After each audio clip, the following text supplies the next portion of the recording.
So hi everyone, today I'm being joined by Scott Clements. Hey Scott, how are you, mate? Good, thanks. Good to be here. So mate, I guess thanks first and foremost for agreeing to join me today. I guess maybe for those of you who don't know you, give us a quick 30-second elevator pitch on you, your business, and what you've been up to. 30 seconds. Okay, yeah. Nah, you So can take more if you want. my business is inertia engineering. We're civil, structural, hydraulic slash flooding consultants. Been around well in the current form for 10 years. In business for 15 years in the engineering industry.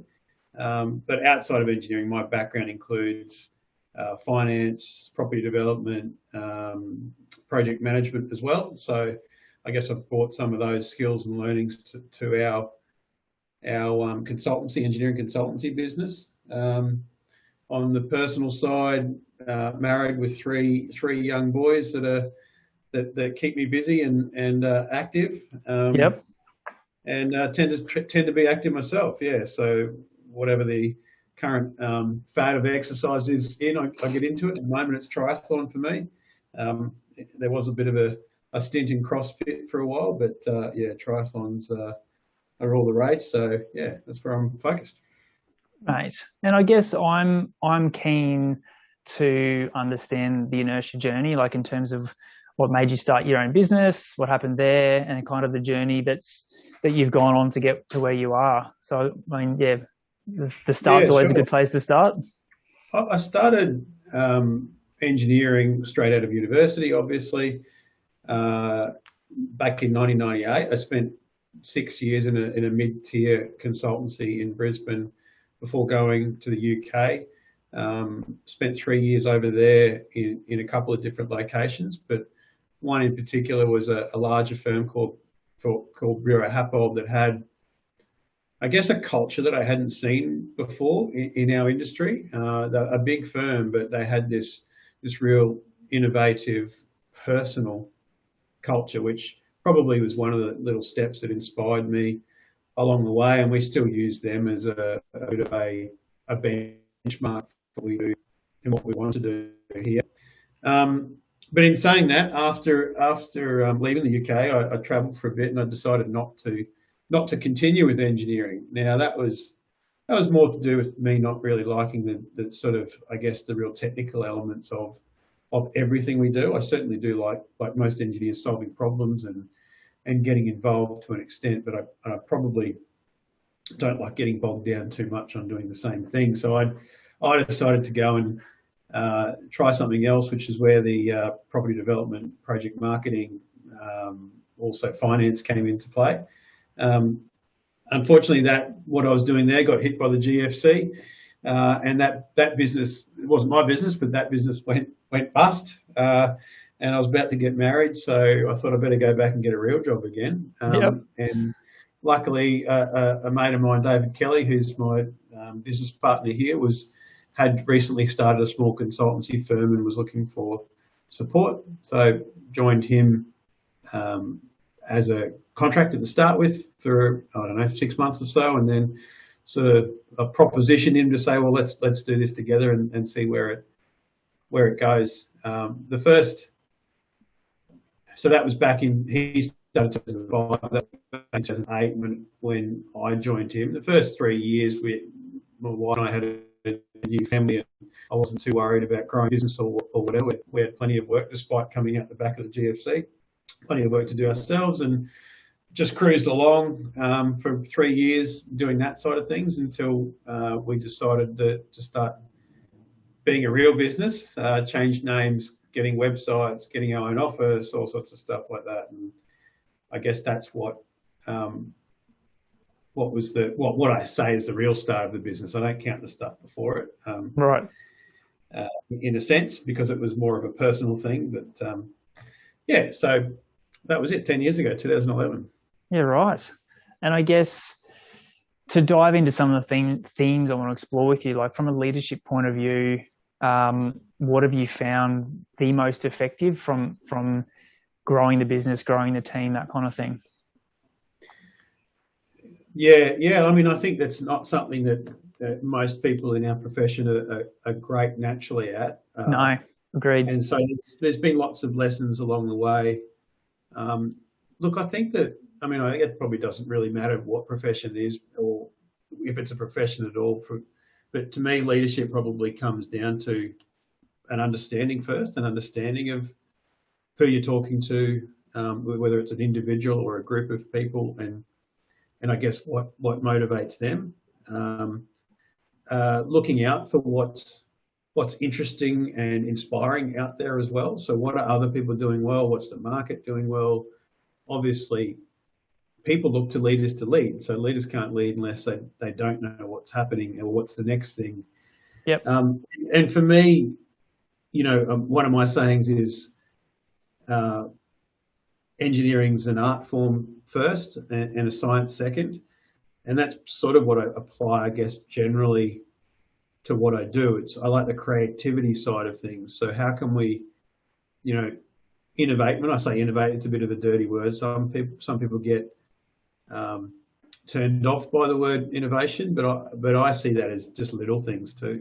Very little things in the way might be in the way you walk into the office and start your first 5 minutes of the day, or it might be in the way you approach a call with a client or something like that. So how can we constantly look at those little ways that we can get better, I guess. And that's probably what drives my leadership style.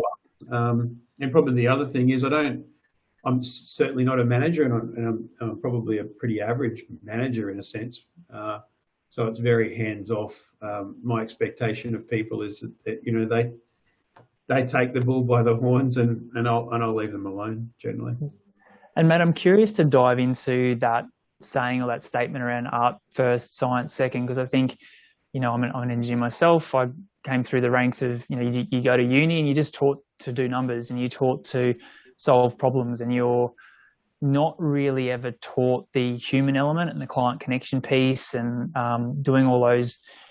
I mean, I don't like the word softer skills, but those softer skills to get better outcomes. So what's really supported you, because obviously you're a trained engineer and all that sort of thing, what sort of supported you shifting from that very, very technical mindset around problem solving to look at the problems through the lens of someone where it's art first, it's a creative endeavor first, and then we put the science behind it? Yeah, I think it probably goes back to that first part I said around leadership is understanding. So what you need to understand what everyone involved in, if it's a project or a group, is interested in, what's motivating them, what drives them, what's best for them. They might not even know themselves sometimes, which is pretty cool. I think that has to be the start. You have to want to care about what people care about, and if you don't do that, you won't get to the next step. Now, I've probably had, I don't know if it's luck or stupidity sometimes, but I've obviously stretched myself into a whole lot of different areas outside of straight consulting engineering, which has allowed me to gain that understanding as well. And I think that's probably the biggest thing that pushed me forward in that sort of approach. I mean, I'm naturally like to be creative, but if I, the experience I've had around property development or construction or finance has really pushed me forward, but also getting diversity of opinion. I'm a big believer in our business here of having diversity of backgrounds, because different people bring different thoughts to a problem or an organisation or whatever, and I think we can all learn from it. But yeah, primarily it's an understanding and a listening first before speaking, and not diving into the deep, very technical thing that's easy for us to do, because most engineers are trained in that, as you say, that they go to what's easy and what they're trained in, rather than let's sit back for a while and understand.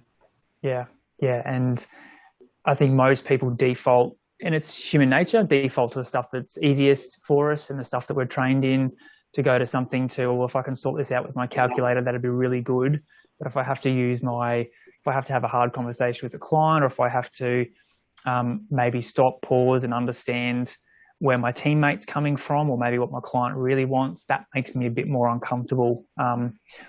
And how have you approached, because I mean, I've had a chat to plenty of people within your business, and I know plenty of people within your business, and there's a fairly common theme that comes through, which is culture's amazing, and it's a really good culture, and it's a culture that encourages free thinking, and it encourages people to be fairly autonomous. And I guess how have you gone about that leadership piece and sort of empowering people to think a bit differently and have that sort of free rein to run things how they would like to? Yeah, I'm not really sure if it was any conscious decision as such. I mean, I Yep. do like that we do that, but no, how did I sit down one day and go, how am I going to make sure this happens in the business? No, definitely not. Yep. I think that really it goes to, that's my drive. I guess that's part of what I like to do, to let people express themselves and come with ideas, and for them to be the change if they want to make a change. I think it's silly to be let's just do this way for the next 20 years, because, well, one, to me, it might work for a while, but two, you're not going to stay ahead of the curve, and three, to me, it's boring. I don't really, it's okay doing the same thing a few times, but it's if you're not constantly driving the next step, it gets a bit monotonous. So I guess I give that from myself. I look for other people that are similar, that are our leaders, and I honestly believe that the vast majority of people actually are like that, but they sometimes get caught up in maybe in organisations or in peer groups or whatever that do things, don't look at that. But most people generally want want autonomy to create something different. I don't know if I mentioned it or we've talked about it before, but one of the great books that I read was Dan Pink's Drive, Yep. where he talks about purpose, mastery, and autonomy being the three key drivers for the current generation, and our generation and the younger generations as well. And when I read that book, it really resonated with me around what I was seeing in our business and in my peers as well. So I probably took some lessons from that, That's awesome. yeah, Great book. Very good book. It is. So you talked before about, and this is a long debated in our industry around the difference between managers and leaders and management and leadership and that sort of stuff. You talked before about, from a management point of view, you reckon you'd be a terrible manager. What do you mean by that in terms of like looking at your personality traits? Yeah, look, I just don't like, I guess I'm this is not a bad thing, but I'm thinking, when I think management, I'm thinking micromanagement. I don't like to check in on people that they're doing what they should be doing, or that. I'm happy to give a fairly general and agree on a direction for something, and then let it go from there. So I guess my failing is sometimes people do need further direction, and certainly I don't always give enough of it, or check in enough in that space. But really, what I guess I'm slowly realising that. I mean, it's a strength and a weakness, as most things are. And really, I hire people that can fill that void, and that's why we're doing quite well now, because I've got some great people that take up that role, and they're certainly not micromanagers at all by any means, but they're probably keeping on top of things better than I am in some cases. Yeah, and I think that's an important point that you're bringing, which is, again, a lot of the companies that I coach and work with tend to like to hire people that are the same as them. So they tend to want to build teams of people that are very similar. And often you run yourself aground because you've just built a team of mini-me's, whereas in actual fact, it sounds like you're looking for people, as you build the business, you're looking for people with strengths that actually complement your weaknesses, or you're looking for people that have an ability where you don't necessarily either have ability or want to focus in the business. Do you have, like, is that a conscious thing for you, or is that something that you just kind of always done? No, not at all. In fact, that's probably, if you talk about lessons learned through business, that's probably one of the biggest ones. With respect to hiring people, there's two lessons, two biggest lessons learned. Is one, you get what you pay for. Yep.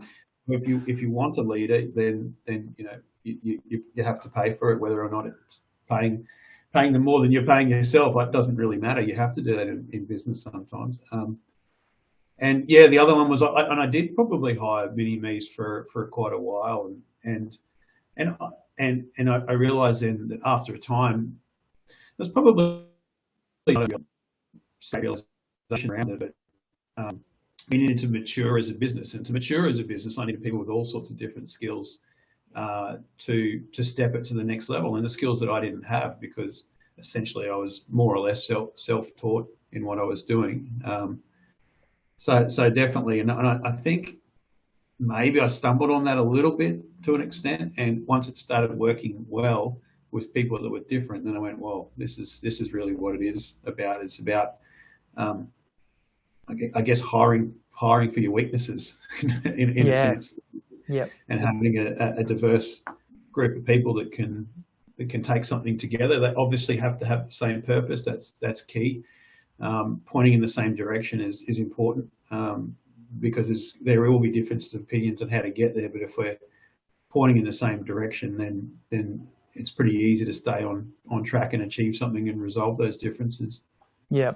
And mate, that leads very nicely into where I wanted to steer the conversation as well, which is strategy, direction, and purpose. So again, one of the things that no one's really taught at uni, or as you come through the ranks in an engineering company, is how do you bring people along for the journey? Well, firstly, how do you actually set the vision, and what's that process that you go through? But how have you brought people along successfully and bring people together and unite them under that vision and purpose? Yeah, it's something that we're still learning, and I think that if you talk to people that are close to me, they would say sometimes communication is my downfall, but okay. I'm aware of that, and I think that's a clear and obvious thing that you must have. It doesn't really matter what you're doing, where all the other weaknesses are as a leader. You cannot have that one, unfortunately. So, agreed. Look, I guess it's funny, isn't it? Because, and ironically, and you might have seen this as well, but ironically, a lot of people and a lot of other businesses that we compete with and don't compete with don't always have a great strategy or purpose, and it's even just having a strategy is a good start. And I mean, that's where my mind always sits. Like if I'm walking, if I'm outside of the office walking somewhere, I'll just start thinking in a strategic way. So that's cool, because that's where I like to be. But really, it's then my biggest step is, one, bringing other people on board, like you said, and that really is, now, for instance, we do a yearly strategy session within the business for the key leaders. We do a quarterly presentation to the whole of the business. And that quarterly presentation includes our straight financial performance, but the key areas, it also touches on the key strategic, what we call, I guess, strategic pillars of the business, being people and culture, systems and processes, sales and marketing, and growth and innovation. And within our business, we have a leader associated with each of those. Love that. Do it all themselves, but we, rather than me try to do everything or one other person trying to do everything, we've sort of identified what people are good at and where they sit well. And that, they're doing their normal jobs as well. Mostly, we're not big enough to have them doing just that. And they're responsible for driving strategy on a quarter-to-quarter basis that aligns with our overall strategy. So actually, this Friday we have a quarterly presentation to the whole staff around those items, and that's probably about, it's easy to, I did say that obviously you have to have a strategy, and then presenting it first to everyone's a good start. But then it's easy. That's almost the easy bit. The hard bit is making sure it keeps happening, and we're almost keeping ourselves accountable. Yep. By presenting to everyone and say, this is what we're going to do. Now, we don't always do it all, but you can be sure if you do that, you will do some of it, and our people hopefully will appreciate it and see that that we are achieving good things, and we understand where we need to go as a business, and that then they can relate to it and input on it if they want to as well. Well, I was going to ask you that. Do you open it up for everyone in the business to comment, provide input, provide, their 2 or 3 cents on where they'd like to see a certain part go? Or yeah, look, in not in a formal way, but in general, we if anyone had a conversation with me around the future being more than a week or two, probably it could be as little as, and it depends on how people think. It could be next week, or it could be in 3 months, or it could be some people do think in 5 or 10 years. Yeah. I'd always say, if you have an idea, come and talk to us about it. No one's, and it goes back to that culture you mentioned before. There's not many no's. There's questions. Why do you want to do that? Have you thought about this part of it? And then it's either, they'll either work out for themselves. It may not be a good idea, but most of the time it's, oh yeah, that's actually got some potential. We're either going to do it now or in the future, or whatever it is. So that probably goes back to culture a little bit. And probably the only other thing I'd say, when I do a presentation, I don't really like the sound of my own voice, and I'm not a natural at that. That's something I've forced myself into to an extent. But what I do really like is people talking up during them, because then it gives me a break from listening to myself. So yeah, always happy to hear people as we go. And I think, mate, one of the things that I see companies do not so well is do the first 2 pieces that you talked about, which is we're going to get the leadership team together and do a strategy and vision planning session. Tick. The second thing is we're just going to get everyone together and kind of talk them through our strategy and the things that we're going to do. Tick. But the third piece that so many companies fall down on is actually implementing or taking steps or taking actions towards the things that they said they were going to do. And one of the biggest culture killers I've seen is the staff seeing the leadership team as just, they just talk about a whole bunch of stuff, but they never take action, and they never kind of implement the things that they're talking about. It just seems to be lip service. How do you approach actually implementing the stuff that you talk about? Is there a way that you've approached it from a leadership point of view? Yeah, look, it's not easy. As you know, you've been in the consulting world, and you're in the consulting world, aren't you? But we're selling time, and obviously we get really busy, and we get focused in on what our clients are asking for, which we should be. And so I completely understand it, and it's more difficult when you're smaller too, because you're doing everything. We're lucky enough, we're 50 odd people now, we're lucky enough that we are starting to get some scale around having people do what they love doing 80% of the time, the old 80-20 rule. And that's not quite there yet, but like I said, identifying people that align themselves with people and culture more than something else. And so that's the first step, right? So what is it that we want to achieve? Well, who's the best person to achieve it? And that best person is the one that cares about it the most, or, not necessarily that they have time for it, because they'll make time if they care about it. Yeah. For me, it's probably keeping in mind that, and keeping my own schedule that includes working on the business. So I do a 4-quadrant to-do list, and one of those quadrants is always on the business things. So there might be projects and bids, and sales and marketing as the other 3, but the on the business quadrant's always there in my face every week when I rewrite my sort of larger to-do list as well. And we're looking at ways of digitizing that as well, coming up with our own sort of dashboarding around, those types of things. So it's not just around projects; it's around what goals do people want to achieve, and it really reinforcing that's in our faces all the time, so that we love we that. So, mate, just to kind of almost replay back to you what you said, it sounds like your strategy for actually getting stuff done. So talking about stuff's one thing, and presenting to the teams, another thing, but actually implementing, sounds like you've taken the approach of actually empowering a number of people to take leadership or initiative over those particular sections within the business. So you're kind of diversifying or spreading the load. So there's plenty of people actioning things all the time. But I love what you said about you're empowering people who are passionate about those things, because you're right. Like someone who gets told to do something and they have to do that on top of their standard workload is not going to do it. But if someone's passionate about it, 100% they're going to do it. Yeah, definitely, without a doubt. I mean, really, we shouldn't be doing. No, everyone should be always looking for what they're passionate for, and try to get in that space as much as possible.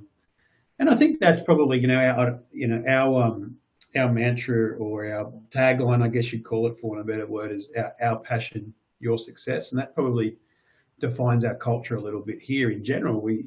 I came up with, well, I didn't just come up with it. A group came up with the line, but it was on the back of me. I kept observing people come to me and say, I just think I could get something better here. And mostly it was around projects, but sometimes it was around systems or whatever. And I kept sort of being reinforced that we had these passionate people working in our business that really cared about what they were doing and making something better. And then the your success bit is really about what we're talking about at the start. How can we align that with what our clients and other collaborators and the community in general wants, and understanding that. So yeah, that was a good tie-in at the end. Awesome. Love it. Clients, how do you approach client relationships? So what's sort of some things that you feel like set you and the business apart when it comes to understanding your client's world, diving into client relationships in a bit more deeper level, and retaining those good quality clients over the long term? Yeah, look, generally it's broadly speaking, you would say there's a relationship at a different level. So it's not just a technical relationship around us delivering a service product to them. And without a doubt, we can get a hell of a lot better at this, but the ones that we have long-term relationships, and the ones that we've been, I think, successful with, is that we have a relationship at a deeper level. And again, it comes back to that understanding of what they care for, what their business cares for, what their industry cares for as well. What all those drivers around it, and then making sure we understand that. And of course, the old the social side of things helps as well to reinforce that. But yeah, we talk about.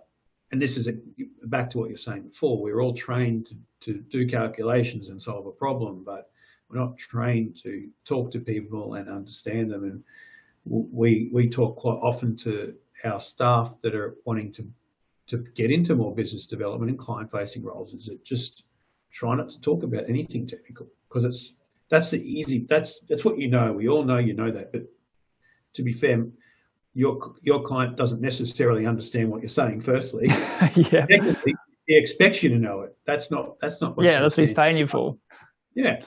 What's going to stand you apart is to be able to show that you really understand what his drivers are, because that sometimes, we've had discussions with clients where we've asked interesting, sometimes difficult, sometimes challenging questions, and the answer's been something we haven't expected at all. And we've found that the drivers, for instance, in one case, it was not at all about driving a cost down. It was all about time and lowering risk, and they don't really care to an extent what the cost was. And that then changes how we approach that problem to say, well, okay, in this sense, we have to look at de-risking first, and then we go from there. And then that relationship pretty much started at that conversation, and In that one that I'm thinking of, we won a very significant project on the back of.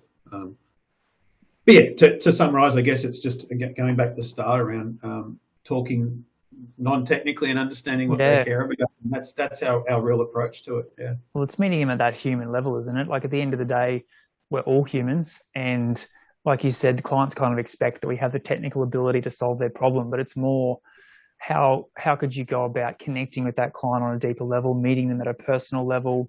Because people like doing business with people they like. So at the end Yeah. of the day, if you can create a deeper, more meaningful relationship with your client through and your terminology is a bit different to mine, but I talk about critical success factors. So what are your clients, what's critical to your client on this project or bid, that if you actually go to the effort to ask them and find out what they are, you're setting yourself apart from everyone else, because no one else does that. People just get into delivery mode and just punch stuff out. And sometimes the client comes back to you and goes, this is not what I want. And you're like, but it's in the fee proposal, but it's actually not really what they want. And the interesting thing about that is that you have those conversations and really get on that level. If then they still didn't get what they want, they're normally going to say, look, we just missed it there. I know, because they know that you understood them at the start, and they know that there was just a misstep or whatever it was. And then, because you've already opened those barriers to have those conversations, and they're quite comfortable and we're comfortable to have it. And then, like you said at the start, then that doesn't become a hard conversation anymore. It's an easy conversation. So, mate. Last two questions. Your journey over the last, let's call it 10 years. What's been your biggest lesson? Biggest lesson. It probably goes back to people, investing in people. Again, the sort of combination of, hiring for your weaknesses, paying for what you get, but investing in them then from there. Look, because I actually wrote down, I said, a couple of our themes for this next year was around developing people, investing in developing people, and investing in developing culture, and on the back of that, actually marketing it too, because it's great for people to know what you're doing. Yep. But it's all about people. If you get that right in a consultancy business, everything else looks after itself. Like it sounds a bit simplistic, but if you get the right people around you and pointed in the same direction, then things get a lot easier. Yeah, and I guess, my experience, that's you said it sounds simplistic, but it's actually not, because as engineers coming through the ranks and you move into a leadership role, you might go out and start your own business. Trying to get the human factor right is really difficult, because often people's brains aren't wired that way and you're not taught that sort of stuff. It's kind of why I do what I do. But yeah, mate, it's always a work in progress. Sure. Mate, final question. If you look back over your career, everything that you've learned, all the successes that you've had, and learnings and failings and all that sort of stuff, if you could sit down and have a beer with the 10-year younger version of yourself and impart, your knowledge, what would be the main thing that you would, the main piece of wisdom that you would pass on to the 10-year younger version of yourself?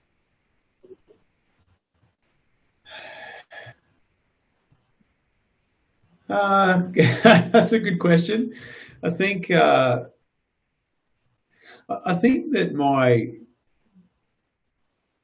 trying to summarize my journey, and I've pushed myself in probably different areas that other people might sometimes.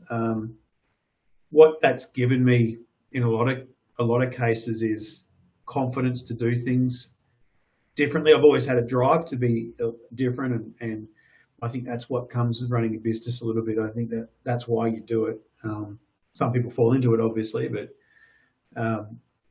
so what would I give the advice in? I think that if I look back 10 years or 15 years, I could probably have been where I am now a lot faster if I had that sort of confidence. I guess almost it's probably just saying, just back yourself and don't be worried about hiring people that are more experienced than you, or approaching a client that you think is out of your reach. Just upskill yourself to be able to do it, and then confidently go about it. And then you'll have the outcomes you want. So good, mate. Love that. Well, Scott, thank you, mate, for joining me today. I had a lot of fun with the conversation. Yeah, where can people find you, find out about you and the business? Is it LinkedIn the normal place, or whereabouts can they go? Yeah, probably. Yeah. Look me up on LinkedIn and see what we're doing, and yeah, reach out if you want to chat or a coffee. No problems. Sounds good, mate. Well, thank you again. Thank you. Cheers.